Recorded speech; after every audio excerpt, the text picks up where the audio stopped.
South Sudan is being done by the army, by the national security. The many people who have arms, whom you don't even know how many security agencies are in the Republic of South Sudan. You have no idea how many. So you need to get rid of all that menace, because what they are is a menace, really. They're a disgrace to that country. The function and role and responsibility is the people they're supposed to be protecting. So that is an important pillar as well that is in that agreement. So that is why we say we must resuscitate the agreement. It is important. Sometimes people, people are saying, how can you go and work with Sulfur again and what have you and what not? To me, let's make it an objective to negotiate him out. This is somebody who's committing a genocide. What's so hard? What is so hard in saying, okay, we want to negotiate an agreement, but this man has committed a genocide? Okay? So, everything is possible on the table. Everything is possible on the table. I want to move on a little, and Comrade Stephen has just spoken to you about the restructuring of the movement, and especially the chapters.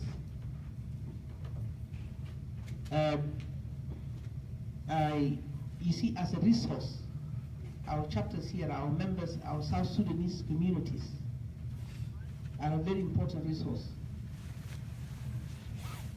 And for you to utilize them right, it's very important to be organized. So I always ask people, because people talk of being members of IO. If I ask you now, who are the members of IO here? Can members of IO get up, for example? Yeah, let me see them.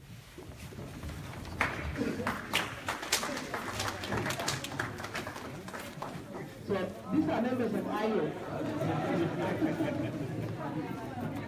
Okay, so in your members of IO, how many of you are registered members of IO?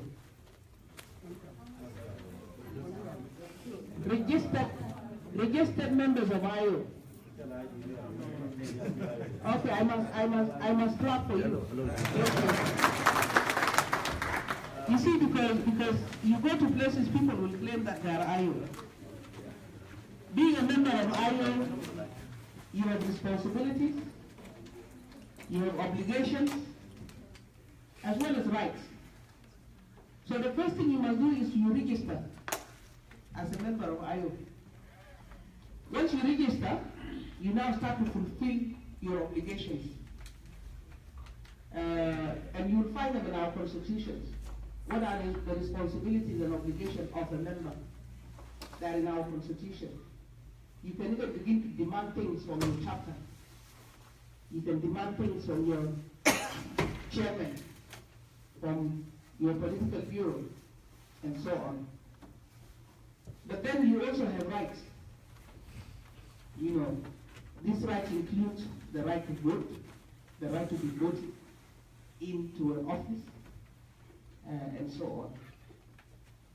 And that also gives your chapter or your organization or your party the right to assign you something and say, we want you to go and do this. We want you to go and do that. So that's why registration is very, very important.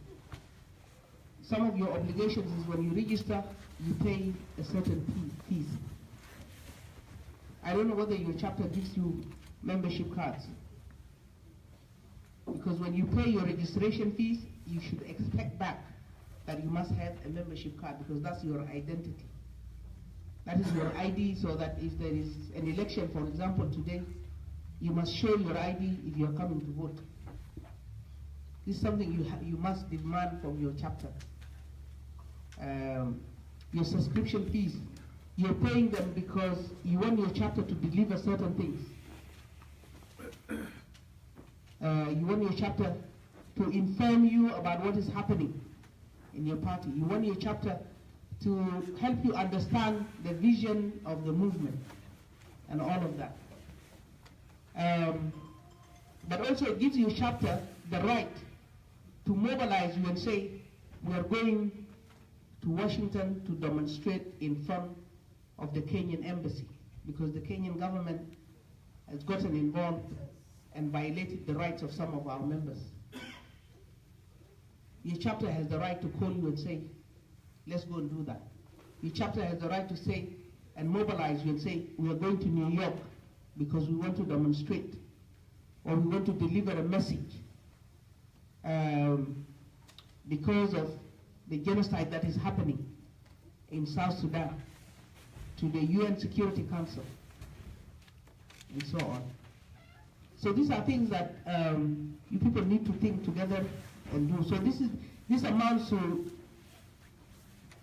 now not only your role as a member of IO is also to recruit other members.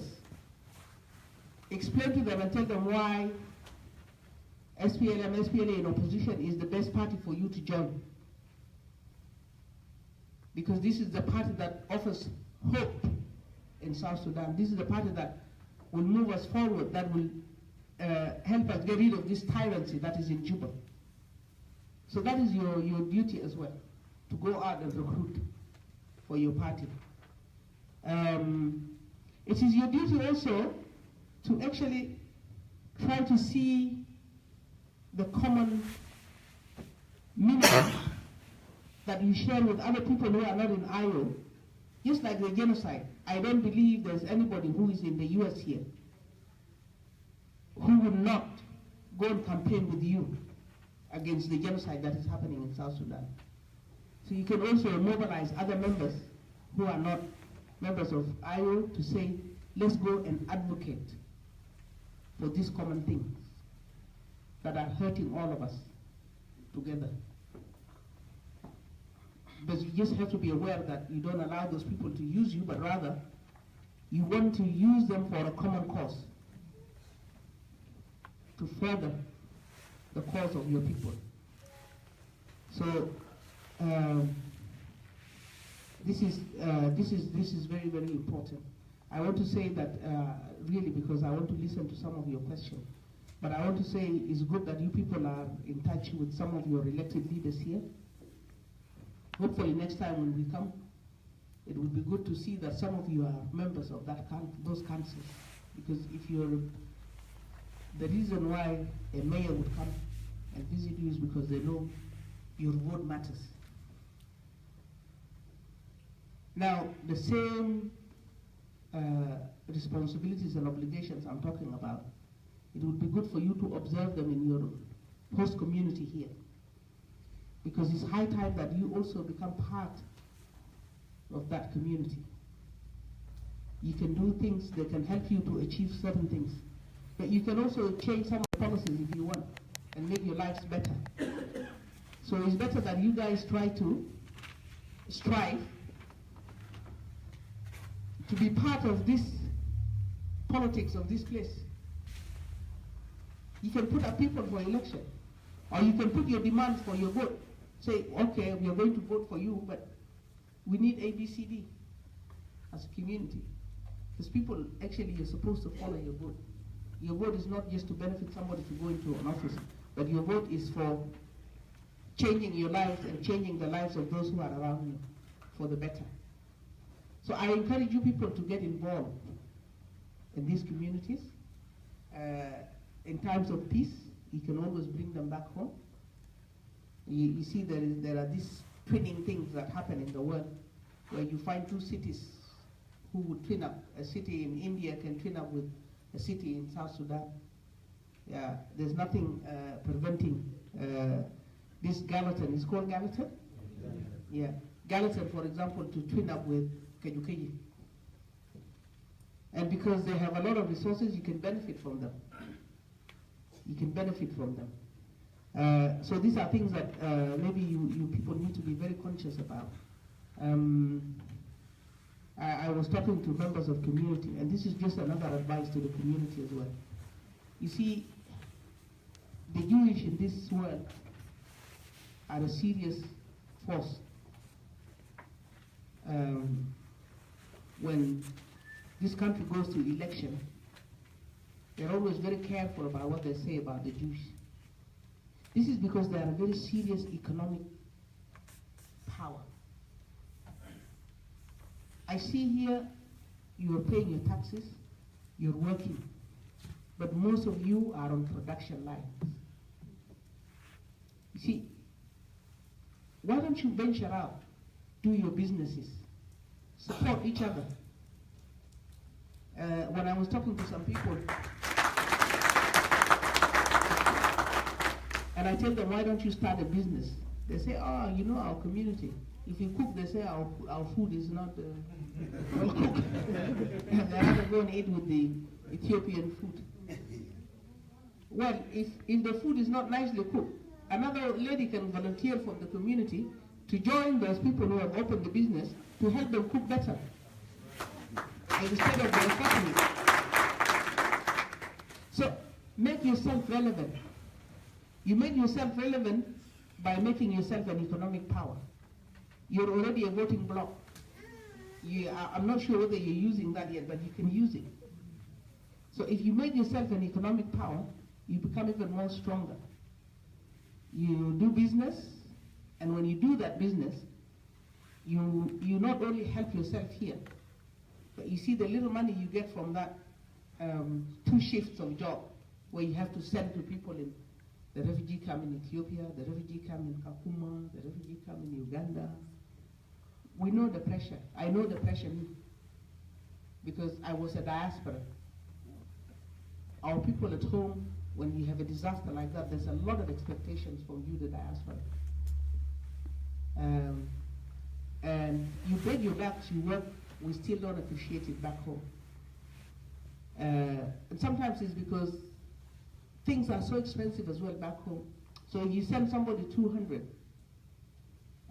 it's a lot of money here, but it doesn't go a long way back at home. So when you venture out and do business and that, you better your life and you better the lives of many others, and so on. So I encourage the ladies as well, please, education. If you keep postponing it, you never do it.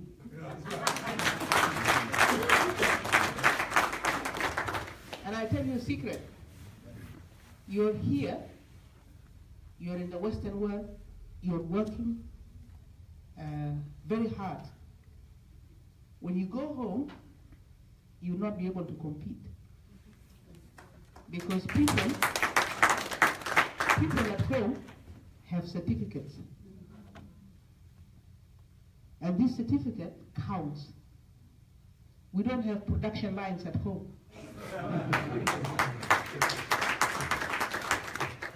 And this is because we have not developed to that state. It is this certificate now that will allow us to have production lines in the future. So school, your child, yourself, and encourage the husband as well to do it.